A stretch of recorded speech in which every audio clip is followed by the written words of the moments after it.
ഓം ശാന്തി 12/3/2024 പ്രഭാതമുരളി. മധുരമായ കുട്ടികളെ, പൂർണ്ണ നിശബ്ദതയിലേക്ക് പോകുന്നതിനുള്ള അഭ്യാസം ചെയ്യൂ.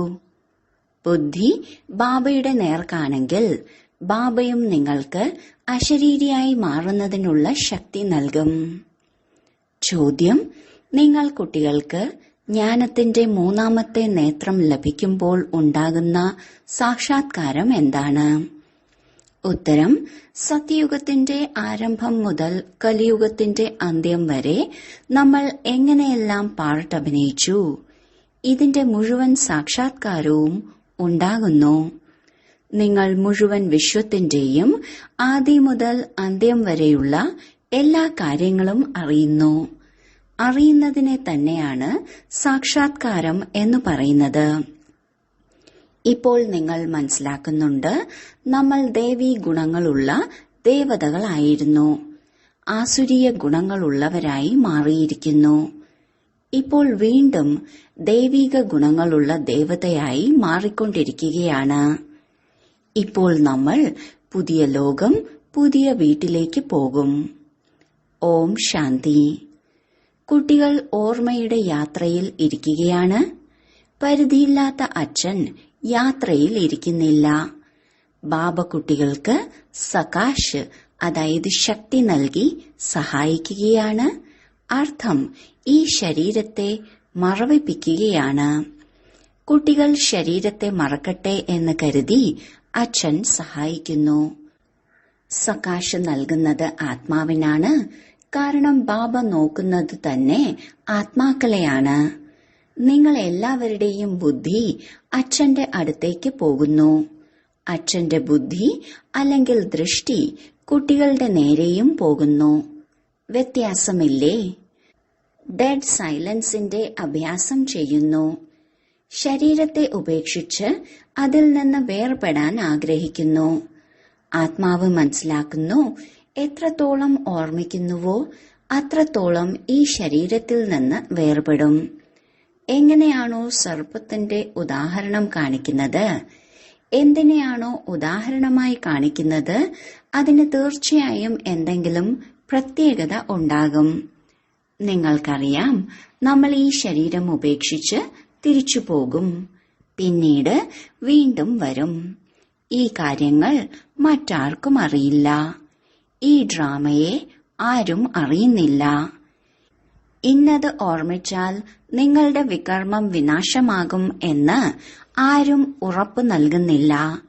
ഇങ്ങനെയുള്ള കാര്യങ്ങൾ ആരും കേൾപ്പിക്കുന്നില്ല. നിങ്ങൾക്കറിയാം, ഇത് നമ്മളുടെ തിരിച്ചുപോക്കാണ്. ആത്മാവിന്റെ ബുദ്ധിയോഗം ആ ഭാഗത്തേക്കാണ്. ഇപ്പോൾ നാടകം പൂർത്തിയായിരിക്കുന്നു. ഇപ്പോൾ തിരിച്ചു പോകണം. അച്ഛനെ തന്നെ ഓർമ്മിക്കണം. ബാബയാണ് പതീത പാവനൻ. ഗംഗാജലത്തിന് മുക്തിദായകനോ വഴികാട്ടിയോ ആകാൻ സാധിക്കില്ല. ഇത് വളരെ നന്നായി മനസ്സിലാക്കുകയും മനസ്സിലാക്കി കൊടുക്കുകയും ചെയ്യേണ്ട കാര്യങ്ങളാണ്. അത് ഭക്തിയാണ്. അതിലൂടെ മംഗളം ഉണ്ടാകില്ല. കുട്ടികൾക്കറിയാം, ജലം സ്നാനം ചെയ്യാനുള്ളതാണ്.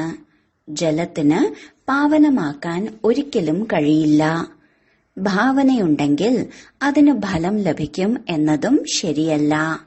ഭക്തി മാർഗത്തിൽ അതിന് മഹത്വം നൽകിയിട്ടുണ്ട്. ഈ മുഴുവൻ കാര്യങ്ങളെയും അന്ധവിശ്വാസം എന്നാണ് പറയുന്നത്. ഇങ്ങനെയുള്ള അന്ധവിശ്വാസം വെച്ച് മനുഷ്യന് ടൈറ്റിൽ ലഭിച്ചു, അന്ധന്മാരുടെ മക്കൾ അന്ധന്മാർ. ഭഗവാന്റെ വാക്കുകളല്ലേ? അന്ധന്മാർ ആരാണ്? അലങ്കരിതർ ആരാണ്? ഇതും നിങ്ങൾക്കറിയാം. ഇപ്പോൾ മുഴുവൻ സൃഷ്ടിയുടെയും ആദി മധ്യ അന്ത്യത്തെ അച്ഛനിലൂടെ അറിഞ്ഞു. നിങ്ങൾ അച്ഛനെ തിരിച്ചറിഞ്ഞു. അതിനാൽ സൃഷ്ടിയുടെ ആദി മധ്യ അന്ത്യത്തെയും അതിന്റെ കാലാവധിയെയും മനസ്സിലാക്കി. ഓരോ കാര്യത്തിലും വിചാരസാഗര മന്ഥനം ചെയ്ത് സ്വയം തന്നെ തീരുമാനം എടുക്കണം. ഭക്തിയും ജ്ഞാനവും തമ്മിൽ വ്യത്യാസമുണ്ട്. ജ്ഞാനം വളരെ വേറിട്ട വസ്തുവാണ്. ഈ ജ്ഞാനം വളരെ പ്രശസ്തമാണ്. രാജയോഗത്തിന്റെ പഠിപ്പല്ലേ? കുട്ടികൾക്കിതും മനസ്സിലായി. ദേവതകൾ സമ്പൂർണ്ണ നിർവികാരിയായിരുന്നു. രചയിതാവായ അച്ഛനിരുന്ന് തന്റെ പരിചയവും നൽകുന്നു. ബാബ പരമാത്മാവാണ്. പരമമായ ആത്മാവിനെയാണ് പരമാത്മാവ് എന്ന് വിളിക്കുന്നത്.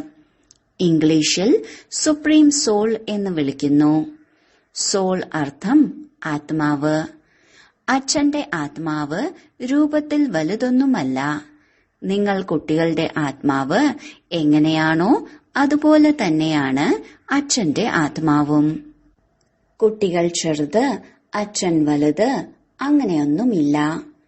പരമമായ നോളജ്ഫുൾ അച്ഛൻ വളരെ സ്നേഹത്തോടെ കുട്ടികൾക്ക് മനസ്സിലാക്കി തന്നുകൊണ്ടിരിക്കുന്നു. പാട്ട് അഭിനയിക്കുന്നത് ആത്മാവാണ്. തീർച്ചയായും ശരീരം ധാരണ ചെയ്താണ് പാട്ട് അഭിനയിക്കുന്നത്. ആത്മാവിന്റെ വാസസ്ഥാനം പരംധാമമാണ്. കുട്ടികൾക്കറിയാം, ആത്മാവ് ബ്രഹ്മമഹതത്വത്തിലാണ് വസിക്കുന്നത്. എങ്ങനെയാണോ ഹിന്ദുസ്ഥാനിൽ വസിക്കുന്നവർ ഹിന്ദുക്കളാണ് എന്ന് പറയുന്നത്, അതുപോലെ ബ്രഹ്മാണ്ടത്തിൽ വസിക്കുന്നവർ പിന്നീട് ബ്രഹ്മത്തെ ഈശ്വരൻ എന്ന് കരുതി. ഡ്രാമയിൽ അധപ്പതിക്കുന്നതിനുള്ള ഉപായവും അടങ്ങിയിട്ടുള്ളതാണ്. ആര് എത്ര തന്നെ പരിശ്രമിച്ചാലും ശരി, തിരിച്ചു പോകാൻ സാധിക്കില്ല. നാടകം പൂർത്തിയാകുമ്പോൾ എല്ലാ അഭിനേതാക്കളും വന്ന് ഒരുമിച്ച് കൂടും. നിർമ്മാതാവും മുഖ്യ അഭിനേതാവും എല്ലാവരും വന്ന് നിൽക്കും. കുട്ടികൾക്കറിയാം, ഇപ്പോൾ ഈ നാടകം പൂർത്തിയാവുകയാണ്. ഈ കാര്യം ഒരു സാധു സന്യാസിക്കും അറിയില്ല. ആത്മജ്ഞാനം ആരിലുമില്ല. പരമാത്മാവായ ബാബ ഇവിടേക്ക് ഒരേ ഒരു തവണയാണ് വരുന്നത്. ബാക്കി എല്ലാവർക്കും ഇവിടെ പാർട്ട് അഭിനയിക്കുക തന്നെ വേണം. വൃദ്ധി ഉണ്ടായിക്കൊണ്ടിരിക്കും. ആത്മാക്കൾ എവിടെ നിന്നാണ് വരുന്നത്? അഥവാ ആരെങ്കിലും തിരിച്ചു പോവുകയാണെങ്കിൽ പിന്നെ അതൊരു ആചാരമാകുമായിരുന്നു. ഒന്ന് വരും, അടുത്തത് പോകും. പിന്നെ അതിനെ പുനർജന്മം എന്ന് പറയാൻ സാധിക്കില്ല. പുനർജന്മം തുടക്കത്തിൽ തന്നെ ആരംഭിക്കുന്നു. ആദ്യ നമ്പറിലുള്ളത് ഈ ലക്ഷ്മി നാരായണന്മാരാണ്. അച്ഛൻ മനസ്സിലാക്കി തന്നിട്ടുണ്ട്, പുനർജന്മം എടുത്തെടുത്ത് അവസാനമാകുമ്പോൾ വീണ്ടും ആദ്യ നമ്പറിലേക്ക് വരേണ്ടി വരും. ഇതിൽ സംശയിക്കേണ്ട കാര്യമൊന്നുമില്ല. ആത്മാക്കൾക്ക് അച്ഛൻ സ്വയം വന്ന് മനസ്സിലാക്കി തരുന്നു. എന്താണ് മനസ്സിലാക്കി തരുന്നത്? തന്റെയും പരിചയം നൽകുന്നു. പരമാത്മാവ് ആരാണ് എന്നത് മുമ്പ് അറിയുമായിരുന്നോ? ശിവക്ഷേത്രത്തിലേക്ക് പോകുന്നുവെന്ന് മാത്രം. ഇവിടെയാണെങ്കിൽ അനേകം ക്ഷേത്രങ്ങളുണ്ട്.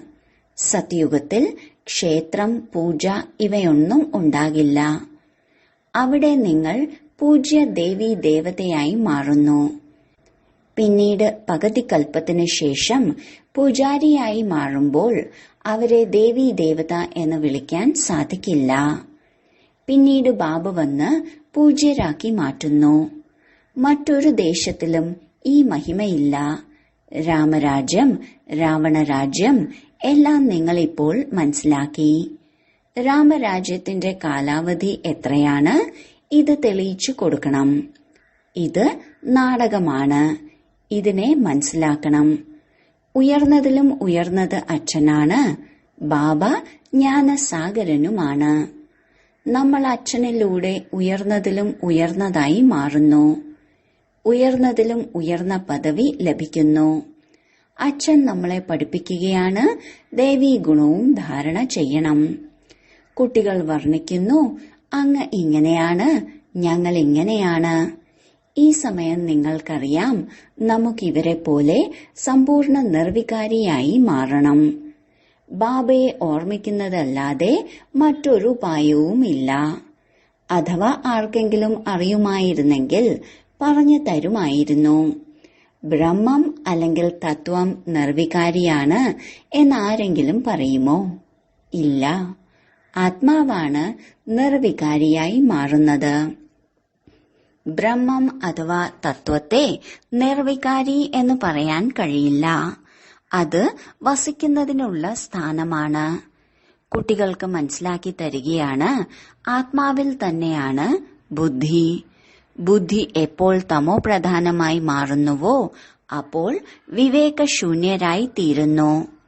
വിവേകശാലികളും വിവേകശൂന്യരും ഉണ്ടല്ലോ. നിങ്ങളുടെ ബുദ്ധി എത്ര ശുദ്ധമായി മാറുന്നു, പിന്നീട് എത്രത്തോളം അശുദ്ധമാകുന്നു. നിങ്ങൾക്ക് പവിത്രതയും അപവിത്രതയും തമ്മിലുള്ള വ്യത്യാസം അറിയാം. അപവിത്ര ആത്മാവിന് തിരിച്ചു പോകാൻ സാധിക്കില്ല. ഇപ്പോൾ അപവിത്രത്തിൽ നിന്ന് പവിത്രമായി എങ്ങനെ മാറും, ഇത് മനസ്സിലാക്കി കൊടുക്കാൻ വളരെ പരിശ്രമിക്കേണ്ടി വരുന്നു. ഇതും ഡ്രാമയിൽ അടങ്ങിയതാണ്. ഇപ്പോൾ നിങ്ങൾക്കറിയാം, ഇത് സംഗമയുഗമാണ്. അച്ഛൻ കൂട്ടിക്കൊണ്ടു പോകാൻ ഒരേ ഒരു തവണയാണ് വരുന്നത്. എല്ലാവരും പുതിയ ലോകത്തിലേക്ക് പോകില്ല. ആർക്കാണോ പാർട്ട് ഇല്ലാത്തത് അവർ ശാന്തിധാമത്തിൽ തന്നെ ഇരിക്കും. അതാണ് ചിത്രങ്ങളിലും കാണിച്ചിരിക്കുന്നത്. ബാക്കി ഏതെല്ലാം ചിത്രങ്ങളുണ്ടോ അതെല്ലാം ഭക്തി മാർഗത്തിലേതാണ്. ഇത് ജ്ഞാനമാർഗത്തിലേതാണ്. ഇതിലൂടെ മനസ്സിലാക്കി കൊടുക്കും സൃഷ്ടിയുടെ ചക്രം എങ്ങനെയാണ് കറങ്ങുന്നത്, നമ്മൾ എങ്ങനെയാണ് താഴേക്ക് ഇറങ്ങുന്നത്. 14 കലയിൽ നിന്നും 12 കല ആകുന്നു. ഇപ്പോഴാണെങ്കിൽ ഒരു കലയും അവശേഷിക്കുന്നില്ല. നമ്പർ വൈസ് ആണല്ലോ. അഭിനേതാക്കളും നമ്പർ വൈസ് ആയിരിക്കും. ചിലരുടെ പ്രതിഫലം 1000, ചിലരുടേത് 1500, ചിലരുടേതാണെങ്കിൽ 100. എത്ര വ്യത്യാസമുണ്ട്! പഠിപ്പിലും രാപ്പകലിന്റെ വ്യത്യാസമുണ്ട്. ആ സ്കൂളിൽ ആരെങ്കിലും തോൽക്കുകയാണെങ്കിൽ വീണ്ടും പഠിക്കേണ്ടി വരുന്നു. ഇവിടെയാണെങ്കിൽ വീണ്ടും പഠിക്കുക എന്ന കാര്യമേ ഇല്ല. പദവി കുറഞ്ഞു പോകും. പിന്നീട് ഒരിക്കലും പഠിക്കാനേ പറ്റില്ല. ഒരു തവണ മാത്രമാണ് പഠിക്കുന്നത്. അച്ഛനും ഒരു തവണയാണ് വരുന്നത്. കുട്ടികൾക്കും അറിയാം, ആദ്യം ഒരു രാജധാനി മാത്രമാണ് ഉണ്ടായിരുന്നത്. ഇത് നിങ്ങൾ ആർക്ക് മനസ്സിലാക്കി കൊടുത്താലും അവർ അംഗീകരിക്കും. ക്രിസ്ത്യൻസ് ശാസ്ത്രത്തിൽ വളരെ പുരോഗതിയിലാണ്. അവരെ നോക്കിയാണ് ബാക്കിയുള്ളവരെല്ലാം പഠിക്കുന്നത്. അവരുടെ ബുദ്ധി ഇത്രത്തോളം പവിഴവുമല്ല, അത്രത്തോളം കല്ലുമല്ല. ഈ സമയത്ത് അവരുടെ ബുദ്ധി അത്ഭുതം കാണിക്കുന്നു. ശാസ്ത്രത്തിന് ഇത്രയും പ്രചാരം നൽകിയത് അവർ തന്നെയാണ്. അതും സുഖത്തിനു വേണ്ടി തന്നെയാണ്. നിങ്ങൾക്കറിയാം, ഈ പഴയ ലോകത്തിന്റെ വിനാശം തീർച്ചയായും ഉണ്ടാവുക തന്നെ വേണം. പിന്നീട് നിങ്ങൾ ശാന്തിധാം സുഖധാമത്തിലേക്ക് പോകും. ഇല്ലെങ്കിൽ ഈ മുഴുവൻ മനുഷ്യാത്മാക്കളും എങ്ങനെ തിരിച്ചു വീട്ടിലേക്ക് പോകും? സയൻസിലൂടെ വിനാശമുണ്ടാകുന്നു. എല്ലാ ആത്മാക്കളും ശരീരം ഉപേക്ഷിച്ച് വീട്ടിലേക്ക് പോകും. ഈ വിനാശത്തിനുള്ളിൽ മുക്തി ഒളിഞ്ഞു കിടപ്പുണ്ട്. പകുതി കൽപ്പമായി നിങ്ങൾ മുക്തിക്ക് വേണ്ടിയല്ലേ പരിശ്രമിച്ചു വന്നത്? അതിനാൽ സയൻസും പ്രകൃതിക്ഷോഭങ്ങളും, ഇതിനെ പ്രകൃതിയുടെ ആപത്തുകൾ എന്നാണ് പറയുന്നത്. ഇത് സംഭവിക്കണം. മനസ്സിലാക്കണം, ഈ യുദ്ധം മുക്തിധാമത്തിലേക്ക് കൂട്ടിക്കൊണ്ടു പോകുന്നതിന് നിമിത്തമായി മാറുന്നു. എല്ലാവർക്കും മുക്തിധാമത്തിലേക്ക് പോകണം. നിങ്ങൾ എത്ര പരിശ്രമിച്ചു, ഗുരുവിൽ ശരണം തേടി, ഹഠയോഗങ്ങൾ അഭ്യസിച്ചു. ആർക്കും മുക്തിധാമത്തിലേക്ക് പോകാൻ കഴിഞ്ഞില്ല. സയൻസിന്റെ എത്ര യന്ത്രങ്ങൾ തയ്യാറായിരിക്കുന്നു. മനസ്സിലാക്കണം, വിനാശം തീർച്ചയായും ഉണ്ടാകും. പുതിയ ലോകത്തിൽ എന്തായാലും കുറച്ചുപേരെ ഉണ്ടാകൂ. ബാക്കി എല്ലാവരും മുക്തിധാമത്തിലേക്ക് പോകും. ജീവൻ മുക്തിയിലേക്ക് വരുന്നത് പഠിപ്പിന്റെ ശക്തി കൊണ്ടാണ്. നിങ്ങൾ അചഞ്ചലവും ദൃഢവും അഖണ്ഡവുമായ രാജ്യമാണ് ഭരിക്കുന്നത്. ഇവിടെയാണെങ്കിൽ നോക്കൂ, ഓരോ ഖണ്ഡത്തെയും കഷ്ണങ്ങളാക്കിയിരിക്കുന്നു. ബാബ നിങ്ങളെ അചഞ്ചലവും അഖണ്ഡവുമായ മുഴുവൻ വിശ്വത്തിന്റെയും രാജധാനിയുടെ അധികാരി ആക്കുന്നു. പരിധിയില്ലാത്ത അച്ഛന്റെ സമ്പത്ത് പരിധിയില്ലാത്ത ചക്രവർത്തി പദവിയാണ്. ഈ സമ്പത്ത് ആര് എപ്പോൾ നൽകി? ഇത് ആരുടെയും ബുദ്ധിയിൽ വരുന്നില്ല. നിങ്ങൾ മാത്രമാണ് അറിയുന്നത്. ജ്ഞാനത്തിന്റെ മൂന്നാമത്തെ നേത്രം ആത്മാവിന് ലഭിച്ചിരിക്കുന്നു. ആത്മാവ് ജ്ഞാനസ്വരൂപമായി മാറുന്നു. അതും ജ്ഞാനസാഗരനായ അച്ഛനിലൂടെ തന്നെ വേണം ആകാൻ. അച്ഛൻ തന്നെ വന്ന് രചയിതാവിന്റെയും രചനയുടെ ആദി മധ്യ അന്ത്യത്തിന്റെയും ജ്ഞാനം നൽകിക്കൊണ്ടിരിക്കുകയാണ്. ഒരു സെക്കൻഡിന്റെ കാര്യമാണ്. സെക്കൻഡിൽ ജീവൻ മുക്തി. ബാക്കി എല്ലാവർക്കും മുക്തി ലഭിക്കുന്നു. ഇതും ഡ്രാമയിൽ ഉള്ളതാണ്. രാവണന്റെ ബന്ധനത്തിൽ നിന്നും എല്ലാവരും മുക്തമാകുന്നു. ലോകർ വിശ്വത്തിൽ ശാന്തിയുണ്ടാക്കാൻ എന്തെല്ലാം പരിശ്രമങ്ങൾ ചെയ്യുന്നു. ഇതും നിങ്ങൾ മാത്രമേ അറിയുന്നുള്ളൂ.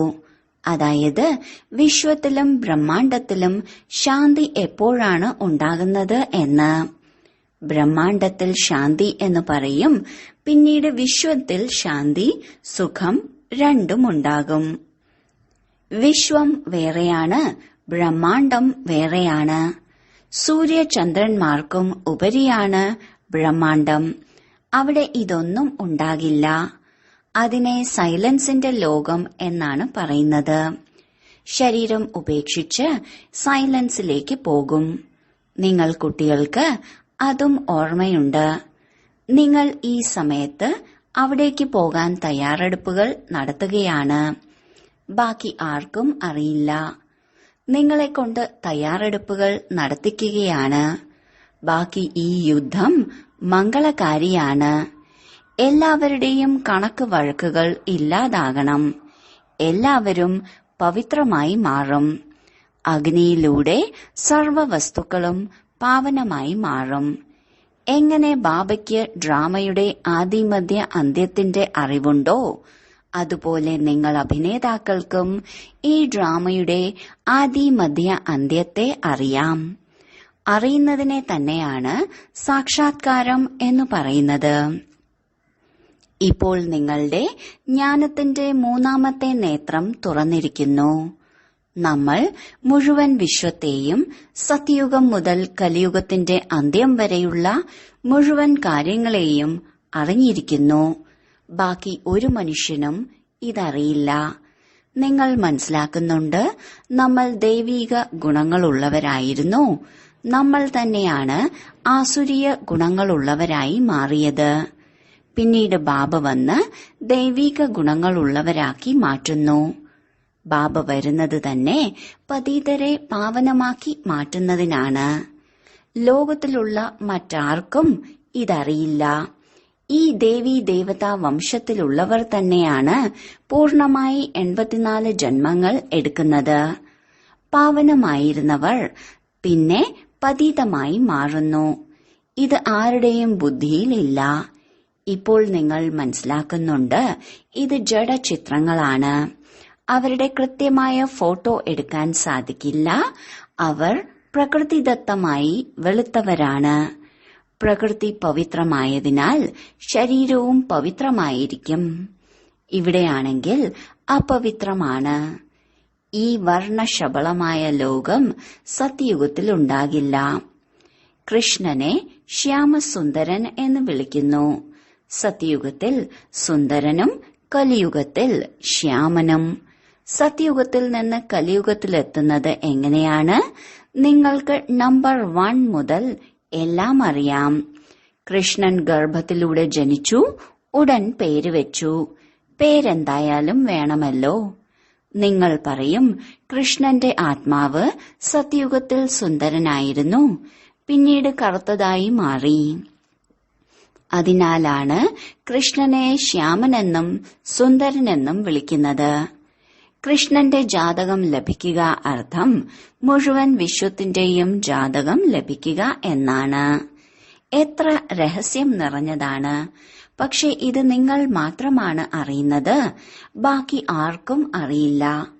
നിങ്ങൾക്കെല്ലാവർക്കും പുതിയ ലോകത്തിലേക്ക്, പുതിയ വീട്ടിലേക്ക് പോകണം. ആരാണോ നല്ല രീതിയിൽ പഠിപ്പ് പഠിക്കുന്നത് അവരാണ് പുതിയ ലോകത്തിലേക്ക് പോകുന്നത്. ബാബയാണ് പരിധിയില്ലാത്ത മുഴുവൻ ലോകത്തിന്റെയും അധികാരി, എല്ലാ ആത്മാക്കളുടെയും അച്ഛൻ. അച്ഛനെ ഈ പഠിപ്പിന്റെയും അധികാരി എന്നാണ് വിളിക്കുന്നത്. ഇതിലൊരു ചോദ്യമോ സംശയമോ ചോദിക്കാൻ സാധിക്കില്ല. ഇതിൽ ശാസ്ത്രവാദം ചെയ്യേണ്ട ആവശ്യമില്ല. ഒരേ ഒരു സർവശ്രേഷ്ഠനായ ടീച്ചർ ഇരുന്ന് പഠിപ്പിക്കുകയാണ്. അവർ തന്നെയാണ് സത്യം. സത്യനാരായണന്റെ സത്യമായ കഥ പഠിപ്പിന്റെ രൂപത്തിൽ കേൾപ്പിക്കുകയാണ്. ശരി, വളരെ കാലത്തെ വേർപാടിന് ശേഷം തിരിച്ചു കിട്ടിയ മധുരമധുരമായ കുട്ടികൾക്ക് മാതാവും പിതാവുമായ ബാബ്ദാദയുടെ സ്നേഹസ്മരണകളും സുപ്രഭാതവും. ആത്മീയ അച്ഛന്റെ ആത്മീയ കുട്ടികൾക്ക് നമസ്കാരം. ധാരണയ്ക്കുള്ള മുഖ്യസാരം: 1. തന്റെ മുഴുവൻ കണക്ക് വഴക്കുകളെയും സമാപ്തമാക്കി സൈലൻസിന്റെ ലോകത്തിലേക്ക് പോകുന്നതിനുള്ള തയ്യാറെടുപ്പുകൾ നടത്തണം. ഓർമ്മയുടെ ബലത്തിലൂടെ ആത്മാവിനെ സമ്പൂർണ്ണ പാവനമാക്കി മാറ്റണം. 2. ജ്ഞാനസാഗരന്റെ ജ്ഞാനത്തെ സ്വരൂപത്തിലേക്ക് കൊണ്ടുവരണം. വിചാരസാഗര മന്ഥനം ചെയ്ത് തന്റെ തീരുമാനം സ്വയം എടുക്കണം. സത്യയുഗത്തിൽ ശ്രേഷ്ഠ പദവി പ്രാപ്തമാക്കുന്നതിന് വേണ്ടി ദൈവിക ഗുണങ്ങൾ ധാരണ ചെയ്യണം. വരദാനം: ബാബയോടൊപ്പം കഴിഞ്ഞ് ബാബയ്ക്ക് സമാനമാകുന്ന സർവ ആകർഷണങ്ങളുടെയും പ്രഭാവത്തിൽ നിന്ന് മുക്തരായി ഭവിക്കൂ. എവിടെ ബാബയുടെ ഓർമ്മയുണ്ടോ, അർത്ഥം ബാബയുടെ കൂട്ടുണ്ടോ, അവിടെ ദേഹബോധത്തിന്റെ ഉൽപ്പത്തി ഉണ്ടാകുകയില്ല. ബാബയോടൊപ്പം അല്ലെങ്കിൽ കൂടെ കഴിയുന്നവർ ലോകത്തിലെ വികാരി തരംഗം അല്ലെങ്കിൽ ആകർഷണത്തിന്റെ പ്രഭാവത്തിൽ നിന്ന് ദൂരെയാകുന്നു. ഇങ്ങനെ കൂടെ കഴിയുന്നവർ കൂടെ കഴിഞ്ഞ് ബാബയ്ക്ക് സമാനമായി മാറുന്നു. ഏതുപോലെയാണോ ബാബ ഉയർന്നതിലും ഉയർന്നത്, അതുപോലെ കുട്ടികളുടെ സ്ഥിതിയും ഉയർന്നതായി മാറുന്നു. താഴെയുള്ള ഒരു കാര്യത്തിനും അവരിൽ തന്റെ പ്രഭാവമുണ്ടാക്കാൻ സാധിക്കില്ല. സ്ലോഗൻ: മനസ്സും ബുദ്ധിയും നിയന്ത്രണത്തിലാണെങ്കിൽ അശരീരിയാകുന്നത് സഹജമാകും. ഓം ശാന്തി.